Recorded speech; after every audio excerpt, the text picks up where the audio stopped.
Finance సంబంధించి గౌరవనీయులు భట్టి గారు నేను అరే ఆగండి భాయ్ హరీష్ రావు గారు సార్ ఒక 15 నిమిషాలు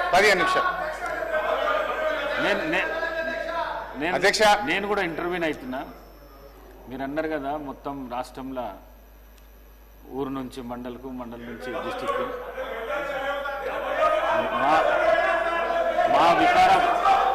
మా వికారాబాద్ జిల్లా లోపట రోడ్లు లేక పిల్లనిచ్చే పరిస్థితి లేదు. రోడ్లు లేక పిల్లనిచ్చే పరిస్థితి లేదు.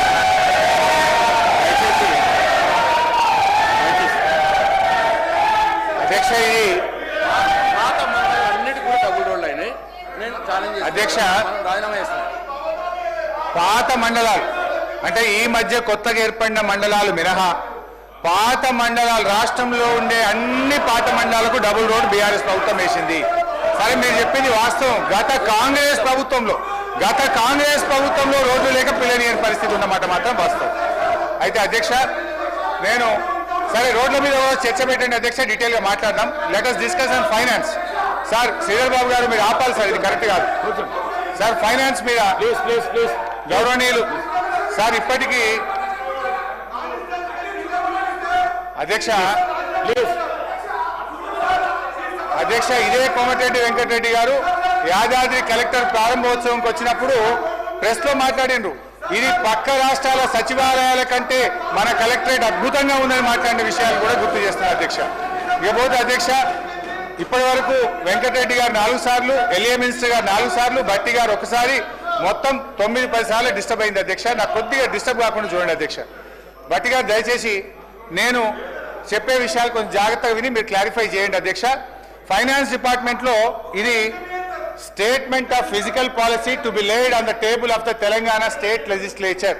నిన్న మీరు ఇచ్చిన కాగితం అధ్యక్ష, నిన్న బడ్జెట్లో మీరు ఇచ్చిన పేపర్, ఇందులో పేజ్ నంబర్ 14 పారా D5 అధ్యక్ష.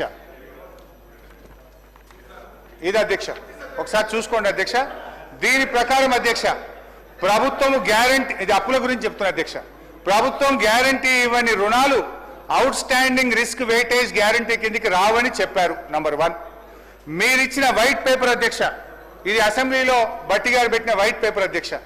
వైట్ పేపర్ ప్రకారమైన నిన్న మీరు అసెంబ్లీలో పెట్టిన సోషో ఎకనామిక్ అవుట్లుక్ 2025 ప్రకారం ఇందులో పేజ్ నెంబర్ 36లో చెప్పారు అప్పుల గురించి. దాని ప్రకారమైన అధ్యక్ష మన బీఆర్ఎస్ హయాంలో ఎస్పీవీల ద్వారా చేసుకున్న అప్పు 1,15,599 కోట్లు మాత్రమే. అయితే వీళ్ళు కార్పొరేషన్లు తీసుకున్న అప్పులు, కార్పొరేషన్లే చెల్లించే అప్పులను 5% వెరీ లో రిస్క్ కింద చూపించారు. సరే 89,569 కోట్లకు వెరీ లో రిస్క్ కింద తీసుకుంటే కూడా 4,478 కోట్లు